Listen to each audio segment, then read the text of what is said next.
हाँ जी बच्चे, जो चैप्टर हम पढ़ने जा रहे हैं वो क्या है बच्चे, वंशागति का आणविक सिद्धांत। इस चैप्टर का बेसिक ना आपने 11th क्लास में पढ़ा था, जो था जैव अणु के नाम से, जहां पे आपको बताया गया था कि डीएनए, आरएनए, प्रोटीन, शर्करा, इन सब की संरचना समझाई गई थी।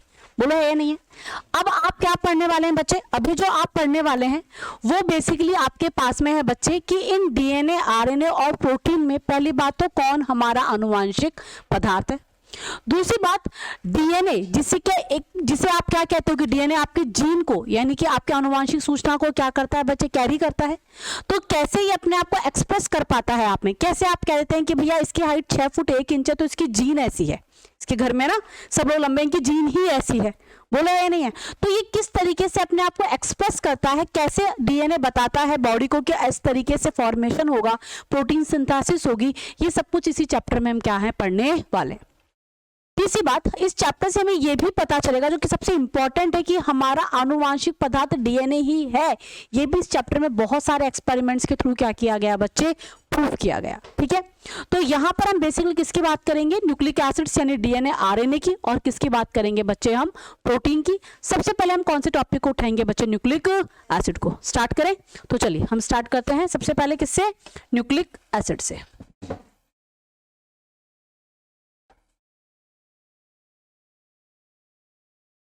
हिंदी में इन्हें आप क्या कहते हैं बच्चे, न्यूक्लिक अम्ल। आप सभी इनसे फैमिलियर भी हैं, याद करो। आप डीएनए और आरएनए को जानते हो कि नहीं जानते, बिल्कुल जानते हैं। डीएनए का फुल फॉर्म क्या है, डीऑक्सी राइबो न्यूक्लिक अम्ल, और आरएनए की राइबो न्यूक्लिक, आ गया न्यूक्लिक अम्ल। तो न्यूक्लिक अम्ल बेसिकली हमारे पास में कितने प्रकार के होने वाले हैं, 2 प्रकार के, एक डीएनए और एक आरएनए। यहां तक की बात समझ में आ रही है? अब देखो बच्चे, न्यूक्लिक एसिड्स को सबसे पहले जिसने खोजा था, उस खोजकर्ता का नाम था बच्चे फ्रेडरिक मिशर। क्या नाम था बच्चे, फ्रेडरिक मिशर। इन्होंने इसे क्या कहा था, तो इन्होंने इन्हें किसमें खोजा था, पहली बात तो पस सेल में, यानी कि मवाद कोशिकाओं में। कोई दिक्कत है यहां तक के अंदर? अब देखो बच्चा, इन्होंने इसे न्यूक्लिन कहा था। क्या कहा था बच्चे, क्यों, क्योंकि ये इन्हें कोशिका के केंद्रक में दिखाई दिए थे। तो न्यूक्लिक अम्ल नाम किसने नहीं दिया, फ्रेडरिक मिशर ने नहीं दिया। लेकिन हाँ, न्यूक्लिक अम्ल की अम्लीय प्रकृति को, न्यूक्लिक एसिड की अम्लीय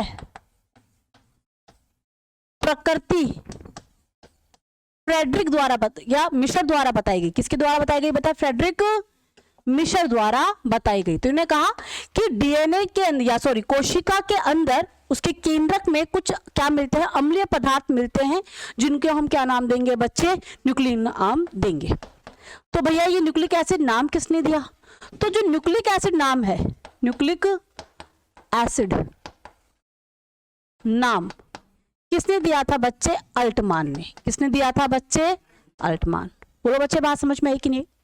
अब हमने कहा कि न्यूक्लिक एसिड कोई अणु नहीं है। चैप्टर का नाम है वंशागति का आणविक सिद्धांत, बिल्कुल सही है कि ऐसे कौन से अणु है डीएनए आरएनए में, लेकिन ये कोई छोटी सी सिंगल अणु नहीं है। ये डीएनए जो आरएनए होते हैं, ये लंबी लंबी क्या होती है बच्चे, श्रृंखला होती है। कोई दिक्कत है यहाँ तक के अंदर? तो पहली बात तो हमें ये पता चली कि जो न्यूक्लिक एसिड हमारे पास में होने वाले हैं, ये न्यूक्लिक एसिड हमारे पास में एक तो 2 प्रकार के होंगे। एक तो हमारे पास में कौन होगा बच्चे, आरएनए, और एक हमारे पास में कौन सा होगा, डीएनए।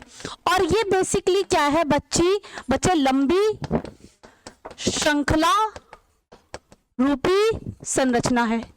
और बेटा एक बात बताओ, जो लंबी श्रृंखला रूपी संरचना होती है उन्हें बायोलॉजी में बहुलक या फिर क्या बोला जाता है बच्चे, पॉलीमर बोला जाता है कि नहीं बोला जाता? बिल्कुल बोला जाता है। एक मोतियों की माला को आप क्या कहेंगे बेटा, मोतियों की श्रृंखला कहेंगे कि नहीं कहेंगे? तो मोतियों के आपस में जुड़ने से ये मोतियों की पॉलीमर यानी कि मोतियों की क्या बनी है बच्चा, बहुलक बनकर तैयार हुआ है। ऐसे ही जो आपके पास में न्यूक्लिक एसिड है वो भी क्या है, श्रृंखला रूपी संरचना है। तो इनकी भी तो कोई एक इकाई होगी कि नहीं होगी? तो न्यूक्लिक एसिड जिसके जुड़ने से आपस में बने हैं, या जिनके जुड़ने से ये श्रृंखला रूपी संरचना बनी है, उसका नाम क्या है बच्चे, न्यूक्लियोटाइड। क्या है बच्चे, तो न्यूक्लिक एसिड पढ़े उससे पहले हम क्या पढ़ेंगे बच्चे, न्यूक्लियोटाइड। क्यों? क्योंकि न्यूक्लियोटाइड ही तो है जो आपस में जुड़कर किसको बना रहे हैं बच्चे, न्यूक्लिक एसिड को। बोलो है नहीं है ना? तो मैं क्या कह सकती हूँ न्यूक्लियोटाइड को, न्यूक्लियोटाइड को मैं monomeric unit of nucleic acid, यानी कि न्यूक्लिक अम्ल की एकलक इकाई बोल सकती हूं कि नहीं बोल सकती? बिल्कुल बोल सकती हूं। या दूसरे शब्दों में मैं क्या कह सकती हूं कि न्यूक्लिक अम्ल, न्यूक्लिक एसिड न्यूक्लियोटाइड के क्या है बच्चे, बहुलक, यानी कि क्या है बच्चे, पॉलीमर है। कोई दिक्कत है यहां तक के अंदर? अब सीधी सी बात ये उठती कि बने कैसे, तो न्यूक्लिक अम्ल न्यूक्लियोटाइड से कैसे बने उससे पहले हमें यह समझना चाहिए कि एक न्यूक्लियोटाइड खुद कैसे बनता है। तो एक जो न्यूक्लियोटाइड होता है ना, इसके कितने घटक होते हैं बेटा, 3 घटक होते हैं जो मिलकर क्या बनाते हैं, एक न्यूक्लियोटाइड को बनाते हैं। इन 3 घटक के अंदर कौन कौन से आएंगे? सबसे पहला घटक तो कौन आता है बच्चे, शर्करा। दूसरे कौन आते हैं बच्चे, नाइट्रोजन, क्षार। और तीसरे कौन आ जाएंगे बच्चे, फास्फेट समूह। बोलो बच्चे बात समझ में आई कि नहीं? कोई दिक्कत है यहां तक के अंदर? तो हमें एक एक घटक के बारे में क्या करना पड़ेगा, पढ़ना पड़ेगा। सबसे पहले हम जिस घटक के बारे में पढ़ने जा रहे हैं उस घटक का नाम क्या है बच्चे, शर्करा। ये आपको 11वीं क्लास में मैम ने भी पढ़ाया है, मैं बेसिक से वापस से आप लोगों को बता रही हूँ, है नहीं है? देखो शर्करा के अंदर बेसिकली क्या होता है, पहली बात तो ये शर्करा कितने कार्बन युक्त होती है बेटा, 5 कार्बन युक्त है। तो 5 कार्बन युक्त होने की वजह से, ठीक है, इस शर्करा को आप कौन सी शर्करा कहेंगे बच्चा, पेंटोज शर्करा।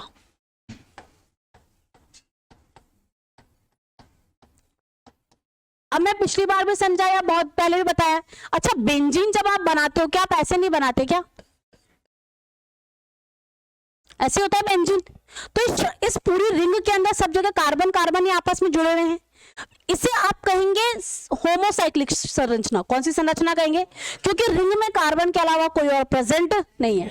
अगर यार रिंग में कार्बन के जगह ऑक्सीजन या नाइट्रोजन आ जाए तो उसे हम कहेंगे हेट्रोसाइक्लिक। क्या कहेंगे बेटा?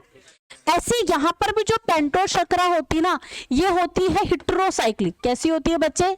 हेट्रोसाइक्लिक को हिंदी में क्या बोला जाएगा बच्चे, विषम चक्रीय। अब कैसे, चलिए देखते हैं। दूसरी बात, यहां पर ये जो पेंटोज शर्करा है ना, ये 2 प्रकार की होगी। एक शर्करा तो होगी 5 कार्बन वाली, जिसे आप कौन सी शर्करा कहेंगे बच्चे, राइबोस।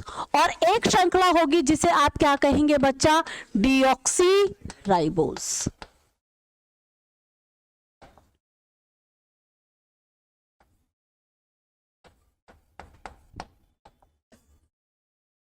तो राइबोस शर्करा का अगर आप सूत्र देखेंगे, राइबोस शर्करा का, तो इसका सूत्र होता है C5H10O5। और ये क्या है बच्चा, C5H10 और O4।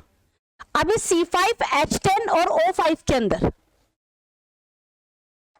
अगर हम इसका सूत्र संरचना देखें तो ये रहा, ये पहला कार्बन एनोमेरिक कार्बन, ये दूसरा, ये तीसरा, ये चौथा और पांचवा कहां है, श्रृंखला के बाहर, क्योंकि श्रृंखला के अंदर, या सॉरी रिंग के बाहर, क्योंकि रिंग के अंदर कौन आ गई है, ऑक्सीजन।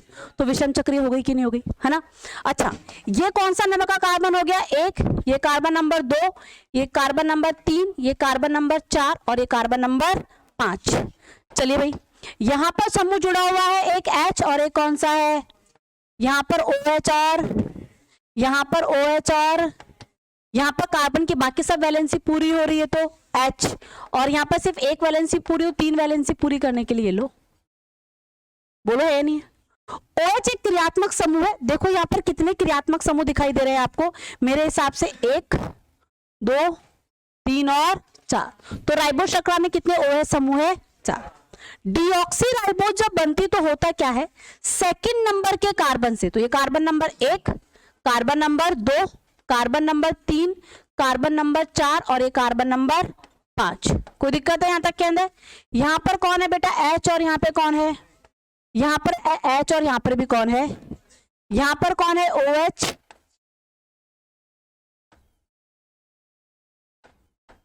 तो यहां पर आप गौर से देखेंगे तो यहां पर सेकंड कार्बन से, कौन से कार्बन से, ऑक्सीजन जो है वो क्या हो गई है बच्चा, विमुक्त, यानी कि क्या हो गया बेटा, डीऑक्सी, है ना। तो इसी वजह से क्या बोलता है, डीऑक्सीराइबोस शर्करा भी बोला जाता है। इसमें देखो आप डीएनए में कितने क्रियात्मक समूह दिखाई दे रहे, 1 2 और 3, जबकि वहां पे कितने क्रियात्मक समूह थे। तो राइबोस शर्करा ज्यादा क्रियाशील होगी या डीऑक्सीराइबोस, ध्यान रखना ये बात, क्योंकि आगे काम आएगी, है नहीं है। तो यहाँ पर फंक्शनल ग्रुप क्या है ज्यादा, क्योंकि OH क्या होता है, एक फंक्शनल ग्रुप होता है, और क्रियात्मक समूह को अभिक्रिया करना क्या होता है, पसंद होता है। तो यहाँ पर संख्या कितनी है, 4। तो राइबोस शर्करा जो है वो डीऑक्सीराइबोस के कंपैरिजन में क्या होगी, ज्यादा क्रियाशील होगी। कोई दिक्कत है यहाँ तक के अंदर। तो हम पढ़ने रहे न्यूक्लिक अम्ल, जो कि क्या एक श्रृंखला रूपी संरचना है जो एक एक न्यूक्लियोटाइड के जुड़ने से बना है। खुद न्यूक्लियोटाइड कितने घटक से मिलकर बना है, 3। उसमें सबसे पहला घटक कौन था बच्चे, शर्करा।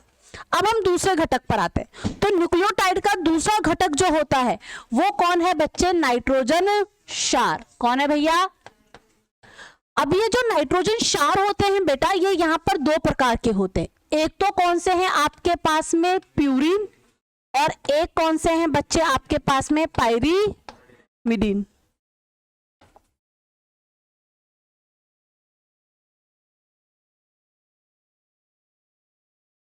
तो दिक्कत है यहां तक के अंदर।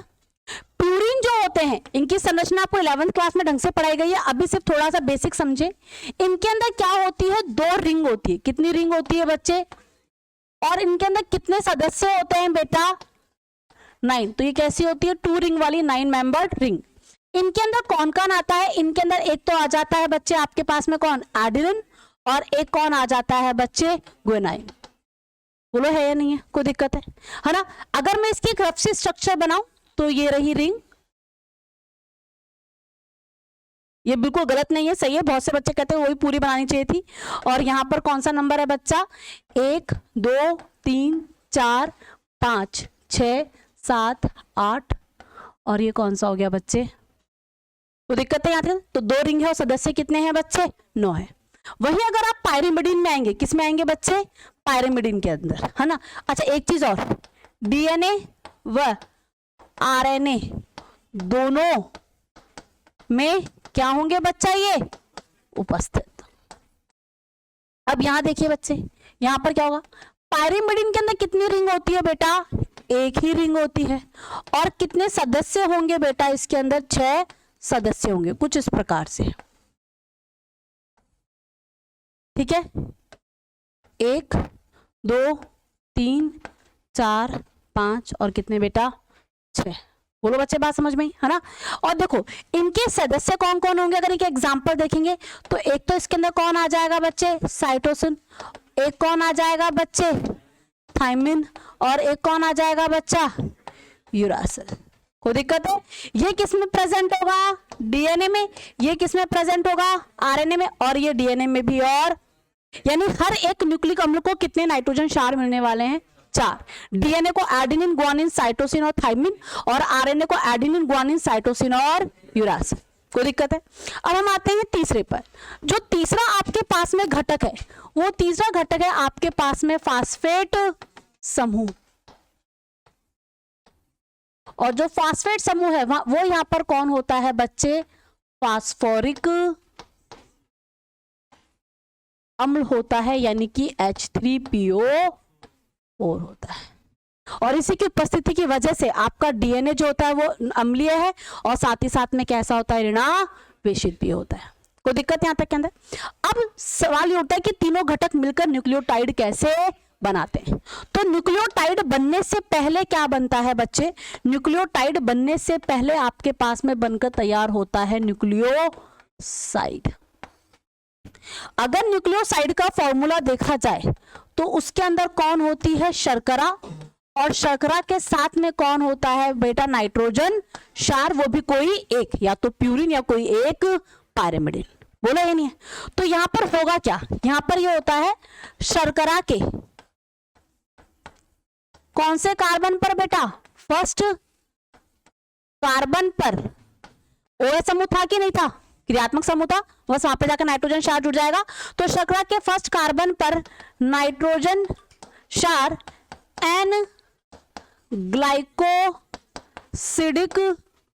बंध द्वारा क्या होता है बेटा, जुड़ता है। तो मान लीजिए आपके पास में शर्करा है और इस शर्करा के पहले कार्बन पर आकर जुड़ गया एडिनिन। कौन जुड़ गया बेटा, तो अब इस न्यूक्लियोसाइड को आप लोग क्या कहेंगे, एडिनो। बोलो बात समझ में आ रही कि नहीं आ रहा। अगर आपके पास में शर्करा है और इस शर्करा पर आकर जुड़ गया मान लो साइटोसिन, तो आप इसे क्या कहेंगे बेटा, साइटी। बोलो ये नहीं है। ऐसे मान लो आपके पास में शर्करा और आकर जुड़ गया यूरासिल। मैं कुछ एग्जांपल ले रही हूं बस, तो इसे मैं क्या कह दूंगी बच्चे, यूरिडिन। थाइमिडीन, ग्वानोसाइन, सॉरी हाँ ग्वानोसाइन। कोई दिक्कत है यहाँ तक के अंदर, है ना। अब अभी तो आपके पास में क्या बना है, न्यूक्लियोसाइड, जबकि आपने कहा न्यूक्लियोटाइड के तो कितने घटक होते हैं, 3। यहाँ पे सिर्फ कितने आए हैं, 2। तो अब क्या बनना बाकी रह रहा है बच्चे, न्यूक्लियोटाइड। क्या बनना बाकी रह रहा है, तो न्यूक्लियोटाइड कैसा होता होगा। अगर न्यूक्लियोटाइड को देखा जाए तो न्यूक्लियोसाइड के अंदर, किसके अंदर बच्चे, अगर मैं किसको जोड़ दूं, फास्फेट, यानी कि हम ऐसे लिख सकते हैं शुगर प्लस नाइट्रोजन क्षार प्लस कौन होगा बच्चा, फॉस्फेट, मिलकर क्या बनाएगा बच्चा। अब एक बात बताओ, दोनों की ही शर्करा, चाहे वो राइबोस थी चाहे डीऑक्सीराइबो, 5वें नंबर के कार्बन पर OH समूह था कि नहीं था, बस फास्फेट 5 नंबर के कार्बन पे जुड़ता है ना। तो फास्फेट समूह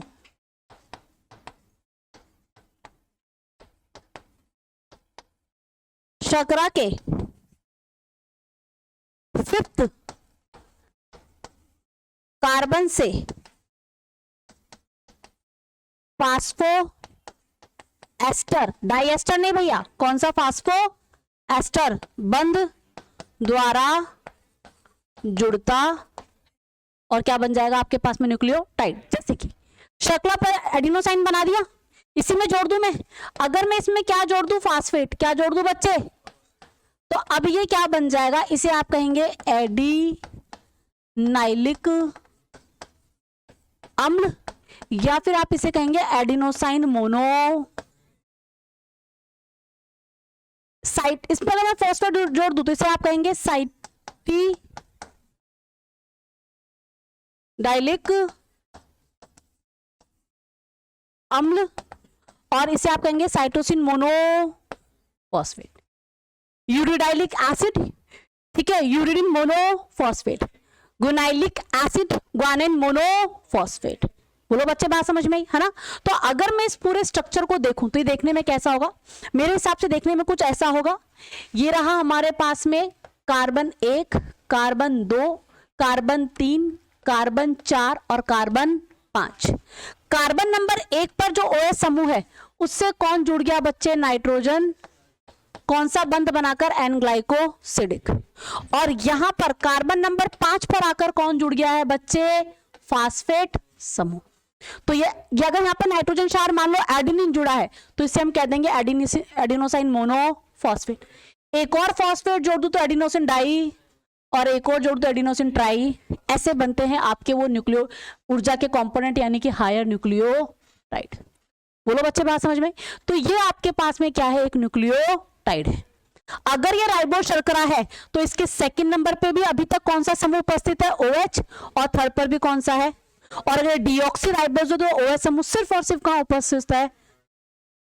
कोई दिक्कत यहां तक के अंदर, बोलो बच्चे बात समझ में। अब ये न्यूक्लियोटाइड आपस में जुड़ेंगे और आपको क्या बना के देंगे बच्चे, न्यूक्लिक अम्ल, यानी कि DNA और RNA।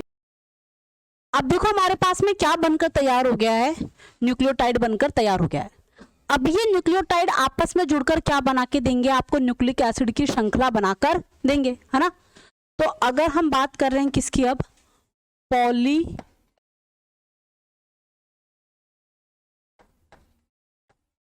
न्यूक्लियोटाइड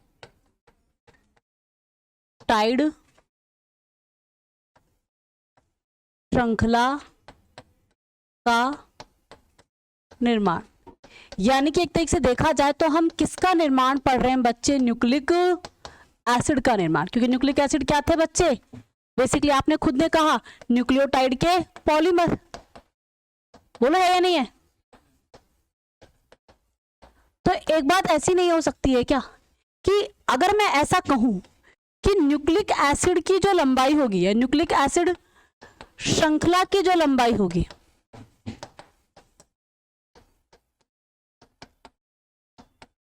वो किस पर निर्भर करेगी बच्चे?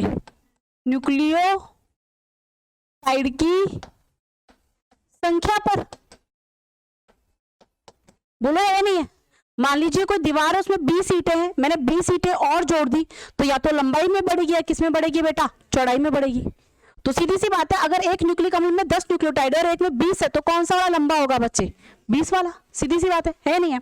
तो अगर हमें कुछ एग्जाम्पल भी दिए हुए हैं, जैसे कि हमें क्या दिया हुआ है, एक आपके पास में 5174 करके क्या है बच्चे? विषाणु है। क्या है बच्चा? ये वायरस है। तो इसमें कहा गया है कि इसके अंदर न्यूक्लियोटाइडों की संख्या कितनी होती है बेटा? 5386। क्या है बच्चे इसके अंदर? न्यूक्लियोटाइड है। ऐसे ही हमें एनसीईआरटी एक और एग्जांपल दे रही है, लैम्डाफेज। ये भी क्या है बच्चा? एक वायरस है। इसके अंदर जो न्यूक्लियोटाइड होते हैं वो कितने होते हैं बेटा? 48502। नाइट्रोजन बेस क्या प्रेजेंट है यहाँ पर? पेयर प्रेजेंट है। बोलो बच्चे, यहाँ न्यूक्लियोटाइड दिया, बेस पेयर दिया, ध्यान रखना। बेस पेयर का मतलब होता है इधर एडेनो, सामने कौन आ जाएगा? थाइमिन। तो ये क्या हो गया? एक जोड़ा हो गया। बोलो बात समझ में आ रही कि नहीं आ रही? है ना? ऐसे ही आपके पास में एक जीवाणु दिया हुआ है, कौन सा बच्चा? E coli. इसके अंदर होती है 4.6 इंटू 10⁻⁶ नाइट्रोजन बेस पेयर। ऐसे ही आपको किस में दिए गए हैं बच्चे? मनुष्य में दिए गए हैं।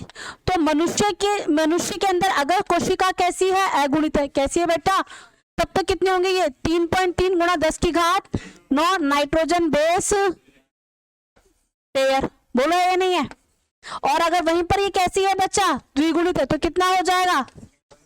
इंटू 10⁹ नाइट्रोजन बेस पेयर, है नहीं? तो इनके जुड़ने से क्या बन रहा है बच्चा? न्यूक्लिक अम्ल बनेगा। जितनी इनकी संख्या होंगे उतना ही क्या हो जाएगा? आपका न्यूक्लिक अम्ल की श्रृंखला भी क्या हो जाएगी? लंबी हो जाएगी। अब सवाल यह उठता है कि न्यूक्लियोटाइड जुड़े और इन श्रृंखला बनाइए, जुड़े कैसे? तो न्यूक्लियोटाइड जब जुड़ते हैं ना, तो ये बंध बनता है बच्चे शर्करा के बीच के अंदर और किसके बीच में बच्चे? फास्फेट के बीच में। तो एनसीईआरटी एक लाइन भी लिख कर देती है आपको कि पॉली न्यूक्लियोटाइड श्रृंखला के आधार का निर्माण शर्करा व किसके बेटा? फॉस्फेट समूह द्वारा होता है।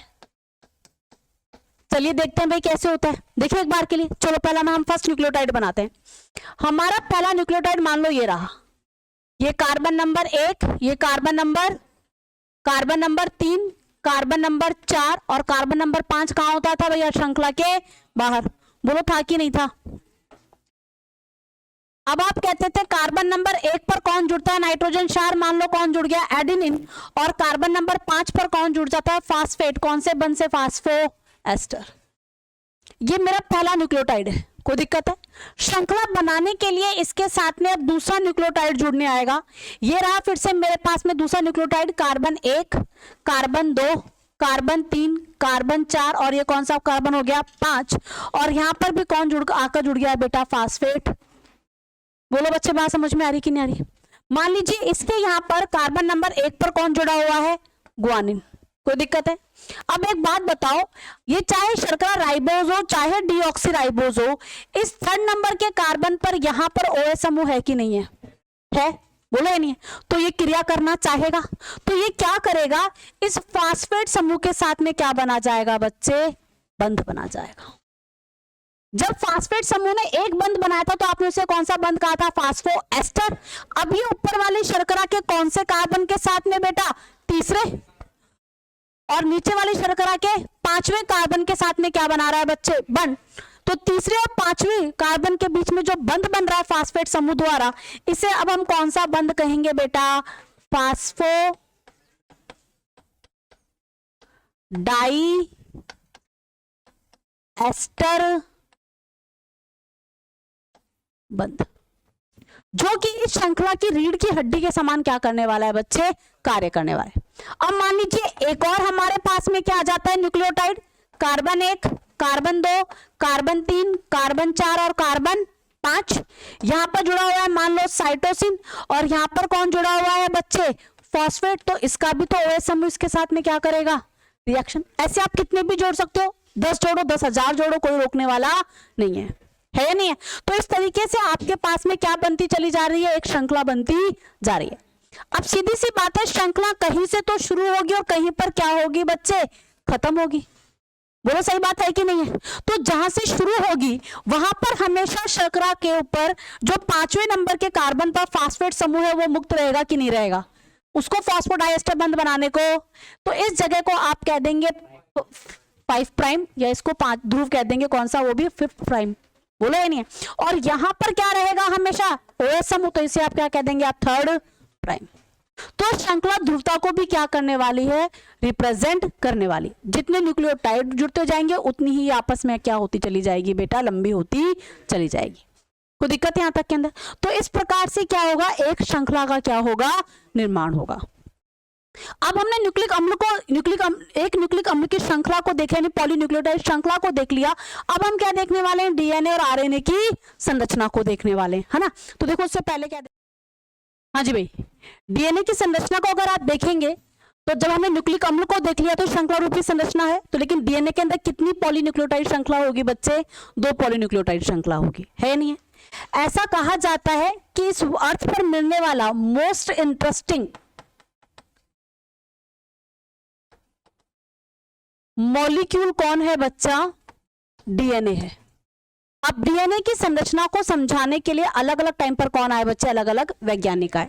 सबसे पहले विल्किंसन एंड फ्रैंकलिन ने एक्सरे क्रिस्टल, एक्सरे निर्वर्तन आंकड़ों के आधार पर इसकी संरचना को समझाया था। फिर इसी संरचना को क्या बनाते हुए, आधार बनाते हुए वाटसन व क्रिक ने DNA की संरचना का एक क्या दिया बच्चा, डबल हेलिकल हमें क्या दिया बच्चे, मॉडल दिया, जिसे समझना क्या था, बहुत ज्यादा आसान था। और ये कब दिया गया था, 1953 में। क्योंकि चारों का योगदान ही बहुत ज्यादा इंपॉर्टेंट था, तो इन चारों को ही क्या दिया गया बच्चे, नोबेल प्राइज दिया गया। जब DNA की संरचना को देखा गया तो देखो उसमें क्या क्या पता चला। DNA की संरचना को वाटसन व क्रिक के आधार पर देखने पे पता चला। तो इन्होंने पहली बात तो जो मॉडल दिया था वो कौन सा मॉडल था बेटा, इन्होंने डबल हेलिकल मॉडल क्या किया था बच्चे, प्रस्तुत किया था। किसके आधार पर, एक्स निर्वर्तन आंकड़ों के आधार पर अपना मॉडल बनाया। इसके हिसाब से कहा कि DNA के अंदर बेसिकली कितने रज्जु होंगे बच्चे, 2 रज्जु होंगे। और ये दोनों ही रज्जु जो होंगे वो पहली बात तो एक दूसरे के क्या होंगे, संपूरक होंगे। कौन होंगे, इस चीज को जानने में भी देखो एक और वैज्ञानिक का नाम आता है, और इस वैज्ञानिक का नाम क्या था बच्चे, इरविन चारगाफ। तो संरचना को पढ़ने से पहले हम इरविन चारगाफ के बारे में भी क्या करेंगे बच्चे, समझेंगे। क्योंकि इरविन चारगाफ ने की भी द्वारा प्रस्तुत किए गए जो आंकड़े थे ना, उन्होंने भी वाटसन क्रिक की बहुत ज्यादा हेल्प की थी DNA की डबल हेलिकल स्ट्रक्चर को क्या करने में बच्चे, समझने में। इरविन चारगाफ ने कहा था कि बेसिकली क्या होता है DNA में, किसमें बेटा, DNA में बेसिकली, या न्यूक्लिक अम्ल में, लेकिन बेसिकली किसमें, DNA में होता क्या है, ये कैसा है बच्चा, डबल स्टैंडर्ड है कि नहीं है। तो DNA के अंदर जितने नंबर ऑफ क्या होंगे बच्चे, प्यूरिन होंगे, उतने ही नंबर क्या होंगे बच्चे, पायरिमिडीन होंगे। और इनके अंदर एक विशिष्ट प्रकार की क्या होगी बेटा, इनके अंदर एक विशिष्ट प्रकार की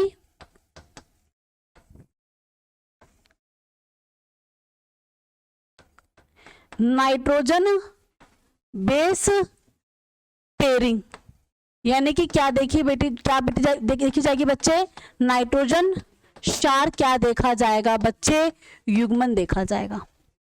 ये नाइट्रोजन क्षार युग्मन किसके बीच में होगा, प्यूरिन और पायरिमिडीन के बीच में। क्या होगा हमेशा कि अगर एक तरफ प्यूरिन आ रहा है तो दूसरी तरफ हमेशा पायरिमिडीन, अगर DNA है तो कौन आएगा बच्चे, थाइमिन।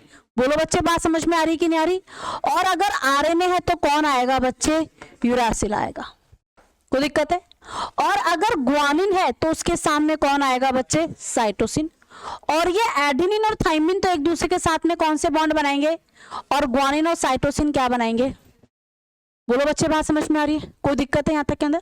तो डीएनए के अंदर उन्होंने कहा कि जो प्यूरिन और पायरिमिडीन का जो रेशियो रहेगा वो हमेशा ही कितना रहेगा बच्चे?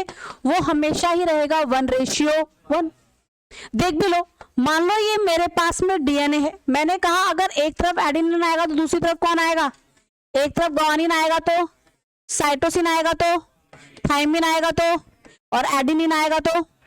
चलिए हमने बता दिया एडेनिन और ग्वानिन तो प्यूरिन है और साइटोसिन और थाइमिन क्या है? पायरिमिडीन है। चलो गिन के देखते हैं प्यूरिन को, 1 2 3 4 और 5। तो कितने प्यूरिन निकल कर आए भैया मेरे पास में? 5। अब पायरिमिडीन गिनते हैं, 1 2 3 4 और कितने बेटा? 5। तो कितना हो जाएगा? 1:। बोलो ये नहीं? तो हमेशा प्यूरिन और पायरिमिडीन का रेशियो क्या निकल कर आएगा बच्चे? 1:1 निकल कर आएगा। कोई दिक्कत है यहां तक के अंदर? अब देखिए बच्चे, इसके हिसाब से यानी कि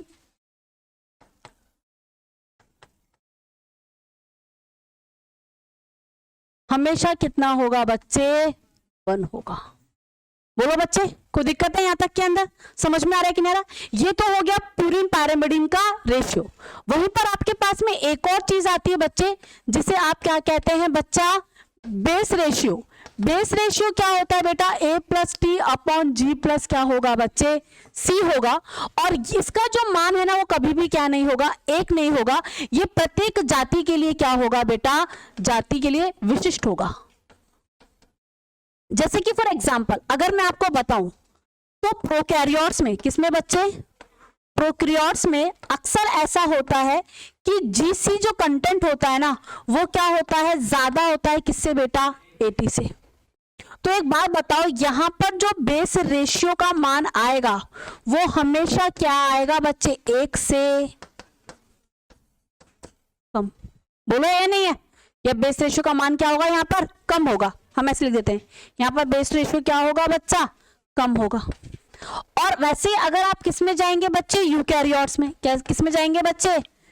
तो यूकैरियोट्स के अंदर अक्सर क्या होगा? GC कंटेंट क्या होगा? कम होगा और AT कंटेंट क्या होगा? ज्यादा होगा। तो यहां पर जो बेस रेशियो की वैल्यू आएगी, ठीक है, वो भी क्या आएगी बच्चा? ज्यादा आएगी। कैसे पता चला? चलो उसको एक एग्जांपल से भी समझाते हैं। क्या आपने थर्मो एसिडोफिल बैक्टीरिया का नाम सुना है? बिल्कुल सुना है, क्योंकि आप इसे कहां यूज करेंगे? पॉलीमर चेन रिएक्शन में। क्यों वहां पे इसका इस्तेमाल क्यों किया गया? क्योंकि इसका डीएनए पॉलीमरेज एंजाइम इस्तेमाल करते हैं, क्योंकि पीसीआर की टेक्निक जो होती है वो किस पे होती है बेटा? बहुत ज्यादा हाई टेम्परेचर पर होती है। तो इतने हाई टेम्परेचर पर थर्मस एक्वाटिकस बैक्टीरिया का डीएनए पॉलीमरेज क्या नहीं होता? ब्रेक। क्यों? क्योंकि ऑलरेडी बैक्टीरिया कहां मिलता है? गर्म पानी के झरनों में। क्यों मिल रहा है गर्म पानी? कैसे सर्वाइव कर पा रहा है? आप तो नहीं कर पा रहे, इनका डीएनए कैसे, ये कैसे सर्वाइव कर पा रहे हैं? इनका डीएनए कैसे सर्वाइव कर पा रहा है? क्योंकि उसमें जीसी क्या है? ज्यादा। जितने ग्वानिन साइटोसिन ज्यादा, तो जी और सी के बीच में ट्रिपल हाइड्रोजन बॉन्ड है, तो हाइड्रोजन बॉन्ड की संख्या भी क्या हो जाएगी? तो बॉन्ड्स को तोड़ने के लिए एनर्जी भी क्या देनी पड़ेगी? बोले तो इनका मेल्टिंग पॉइंट क्या होगा बच्चे? ज्यादा होगा। बोलो बात समझ में? इनको तोड़ने के लिए तापमान भी क्या देना पड़ेगा? अलग। तो ध्यान रखना, बेस रेशियो का फॉर्मूला अगर अलग है, और इरविन चारगाफ के प्यूरिन पायरिमिडीन का जो रेशियो 1:1 आएगा वो किस तरीके से आएगा? इस तरीके से आएगा। यहां तक का ध्यान रखोगे? कोई दिक्कत तो नहीं है यहां तक के? अब देखो, हम इन सभी के आधार पर, जो कि किसने कहा था? वॉटसन एंड क्रिक को, विल्किंसन और फ्रैंकलिन के द्वारा दी गई आवर्तन आंकड़ों के आधार पर, और साथ ही साथ के अंदर एरविन चारगाफ के आधार पर देखो हमें क्या क्या समझाया गया। हमें यह बताया गया कि डीएनए डबल स्टैंडर्ड है। तो चलिए भैया डीएनए के पहले एक स्ट्रैंड बनाते हैं। तो हमें इतना तो याद है कि पॉलीन्यूक्लियोटाइड श्रृंखला के अंदर इन्हें आपस में जोड़ने के लिए कौन सा बंध काम करता है बच्चे? फॉस्फो। बोलो याद है कि नहीं है? तो पहले हम एक श्रृंखला बना देते हैं। चलिए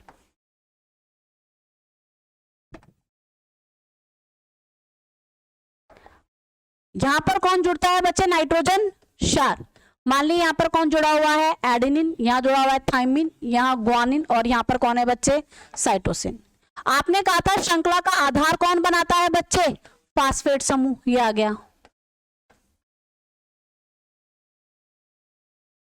बोलो ये नहीं है? इधर कौन सा फ्री होगा समूह? OH। तो इसे आप कहेंगे 3' प्राइम, और इसे आप कौन सा कह देंगे? बोलो ये नहीं, एक श्रृंखला बन के तैयार हो गई।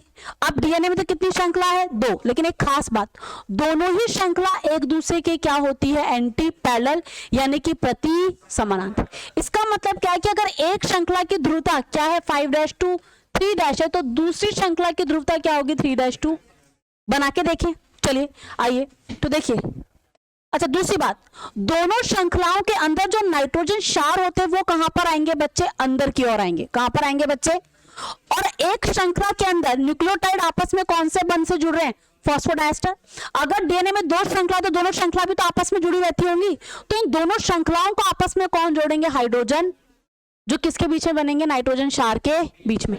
तो अगर इस श्रृंखला के नाइट्रोजन क्षार अंदर की तरफ है, तो दूसरी वाली श्रृंखला के नाइट्रोजन क्षार कहां आने चाहिए? अंदर की तरफ आने चाहिए। तो देखो कैसे आएंगे। पहली बात, कार्बन 1 2 3 4 और ये कौन सा है? 5वां। हाँ भाई, इरविन चारगाफ क्या कहते हैं कि कॉम्प्लीमेंट्री, संपूरक होते हैं दोनों डीएनए के स्ट्रैंड। तो अगर एक तरफ साइटोसिन है जो कि क्या है? एक पैरामिडिन है, तो उसके सामने दूसरा कौन आएगा? बोलो आ रहा है कि नहीं आ रहा? और अंदर की ओर आ गया। चलिए दूसरी श्रृंखला बनाते हैं हम लोग, दूसरा न्यूक्लियोटाइड बनाते हैं, ठीक है। अगेन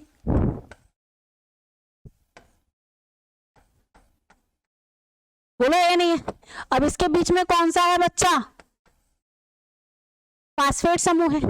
और गुआनिन के सामने कौन आता है बच्चे? साइटोसिन। कोई दिक्कत है यहां तक के अंदर?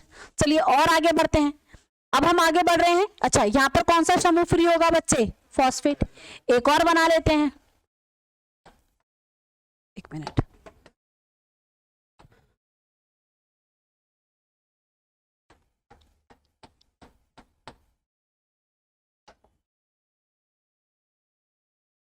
और थाइमिन के सामने कौन आएगा according to Erwin Chargaff? Adenine.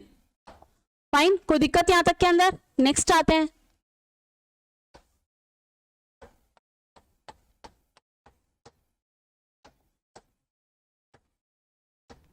और एडेनिन के सामने कौन आएगा फर्स्ट नंबर के कार्बन पर?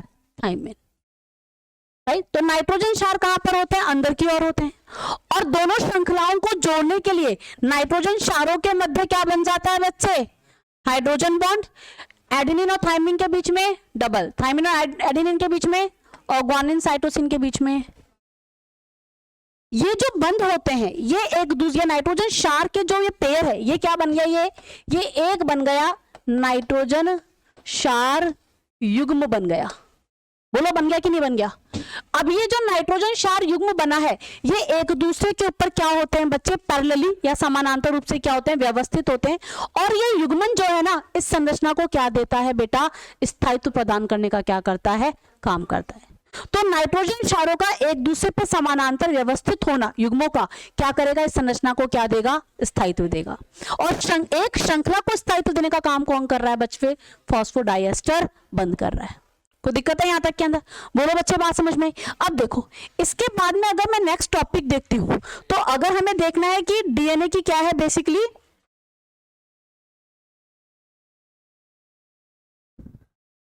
कि जब ये घूर्णित हो रहा है तो किस प्रकार से इसके डायमेंशन बन रहे हैं, तो एक बार हम डायमेंशन को भी देख लेते हैं ताकि हमें और चीजें इसके बारे में ढंग से समझ में आए। तो आपको इतना तो पता है कि आपका ये जो डीएनए है ये बी डीएनए पढ़ते हैं आप basically, A DNA, B DNA, Z DNA से अलग अलग डीएनए हैं आपके पास में। तो डीएनए से हेलिकल रूप में होता है। कौन से रूप में होता है भैया?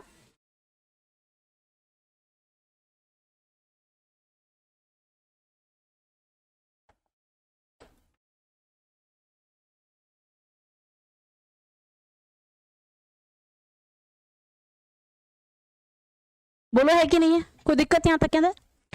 अब आपने कभी अपने बर्थडे पे वो रिबन लगाए हैं तो रिबन को घुमा के लगाते थे, एक पिच पे से घुमाओगे जिसमें कितने लूप बन जाते थे? 2। तो ये यहां से लेकर यहां तक की संरचना को हम क्या कहेंगे? एक हेलिक्स कहेंगे। क्या कहेंगे बेटा? एक। यहां तक की बात समझ में आ रही है? पक्की बात है? अब सुनो देखो बच्चे, इस हेलिक्स के अंदर क्या होगा? मान लो अगर यहां पर क्या है? एडेनिन है, तो इसके सामने कौन आ रहा होगा? अगर गुआनिन है तो कौन आ रहा होगा?